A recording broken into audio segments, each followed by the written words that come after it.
বিমস্টেক শীর্ষ সম্মেলনের ফাঁকে ভারতের প্রধানমন্ত্রী নরেন্দ্র মোদী ও অন্তর্বর্তী সরকারের প্রধান উপদেষ্টা ডক্টর ইউনূসের মধ্যে বৈঠক আয়োজনে দিল্লির সঙ্গে যোগাযোগ করেছে ঢাকা। পররাষ্ট্র উপদেষ্টা মোহাম্মদ তৌহিদ হোসেনের বরাত দিয়ে এক প্রতিবেদনে এমনটাই জানিয়েছে ভারতীয় সংবাদ সংস্থা ANI। সংবাদ সংস্থাটিকে পররাষ্ট্র উপদেষ্টা জানান, বিমস্টেক সম্মেলনের ফাঁকে দুই নেতার মধ্যে দ্বিপাক্ষিক বৈঠক আয়োজনের চেষ্টা চলছে। এ নিয়ে ভারতের সঙ্গে কূটনৈতিক যোগাযোগ চলছে। দুই নেতার বৈঠকের জন্য গেল বুধবার আনুষ্ঠানিকভাবে চিঠি দেওয়া হয় দিল্লিকে, তবে সেই চিঠির সাড়া এখনও পায়নি ঢাকা। আগামী 2 থেকে 4 এপ্রিল থাইল্যান্ডে ষষ্ঠ বিমস্টেক শীর্ষ সম্মেলন অনুষ্ঠিত হবে।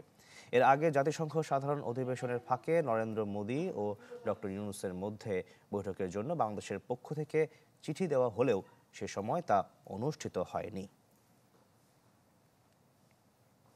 এনজিএস সিমেন্ট, আস্থা নিরাপদ নির্মাণে।